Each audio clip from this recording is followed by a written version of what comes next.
It is a long journey on a rough terrain north of Wajir town. Hours later, we reached Buna, a hilly village. Here is where we joined the residents to listen to the 8-point economic stimulus program launched by the president.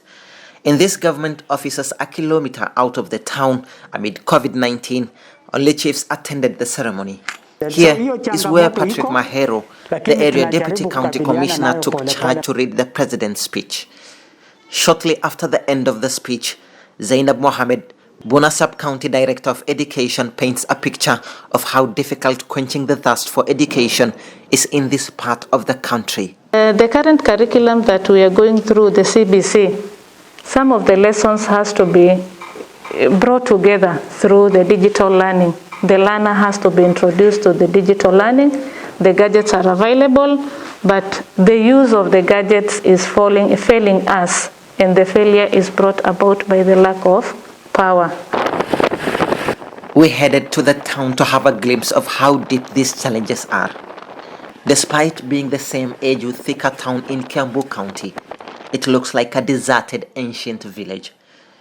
Poor infrastructure and lack of electricity to power the town means there is little or no business at all. Siku ambayo tumeweza kupata shinda mingi kupitia stima.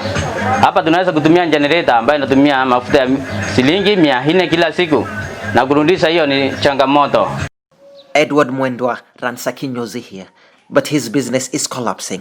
We joined him as he was preparing to shave a customer. He tells us the state of his business. Hata area hakuna stima.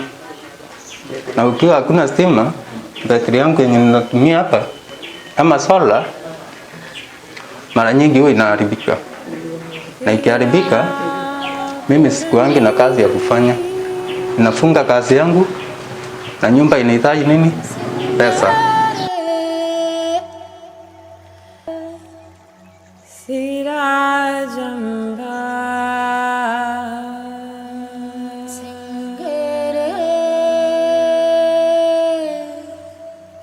The hospital, schools and the police station in Buna are in darkness. There is no electricity. As a result of this, government operations are impending, halting normal running of activities in the town. Within our offices, it is also a serious challenge. Some documents are confidential. They are not supposed to be printed outside. But because we do not have power and computers cannot run minus power, we are forced to source from outside, which many times exposes confidential documents to outsiders. Mahali kama tannery, kuna mahali kama hospitali wamama wanazalishwa, kuna police station, kuna AP, tuko na secondary school mbili ya wasichana na vijana. Kwa hivyo hiyo huduma hatuwezi pata kwa sababu hata hakuna mahali hata mtu anaweza enda hata kutoa hata printer moja ya cyber due to the hatuna stima. We went to see the leather industry that the residents say is a failed project. Machines here have been abandoned. The only dream of the residents that this industry will create employment and raise the economy of the town has crumbled. Well, this is the leather industry in Buna town, which was constructed 10 years ago. Machines here have been left to rust without power running them. This is now a house that houses birds due to the openings that you can see up there. Abdinur Abdirahman, the only watchman for the plant, was employed by the county government years ago. He says he does not receive salary, but still never abandoned his duty to safeguard the property of his people.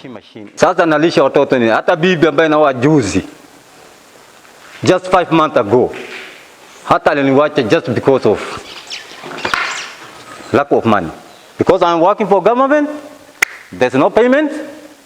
Sasa naona hali inakuwa shida kwa sababu hata kibaro yangu siwezi kufanya because day and night I am only watchman here. I am day and night worker. I don't have off. I don't have leave for 10 years. Sasa naweza kulisha watoto yangu kivipi sasa? The pain of a town that has lost glory is clearly visible in its midst. Yet towns of its age enjoy good infrastructure and a booming industrial backyard. Poor leadership may be the ultimate answer to these challenges, but also reveals lack of commitment to complete projects at final stage, such as this leather industry. Gamia ukishika tundo, hakuna kitu unabaki mbele. Si tunalomo kila kitu ni MB yetu. Kwa sababu hii MB ndio angeshughulika hii mambo ya Buna, mambo ya sintima Buna. Kama MB angelete sintima, hii kitu angefanyika kazi. Hii kitu angefanyika na youth ya Buna angefaidika. Poor access roads in the town also add salt to the wound. During rainy seasons, both main bridges connecting to Wajir town and Moyale are washed away, leaving the people with no food and clean water. Bridge iko ambayo walijenga culvert box, ilijengwa culvert box. The culvert box itself, kuna maji inatoka Ethiopia inakuja kuflood this town. Na hiyo kitu flooding baka maji mahali mimi nasimama, maji ya laga inafika baka hapa na inapita. During rainy, we hardly go even to Malkagufu. We are cut off by the bridge floods, and then we are even cut off from Moyale. There was a time we experienced very heavy rains, and we were cut off from both Wajir and Moyale. And so even life in Buna, the food was not even available. It's the dry season now. Water levels are low and may dry up in a couple of weeks. The residents are now left to deal with the aftermath of the flash floods.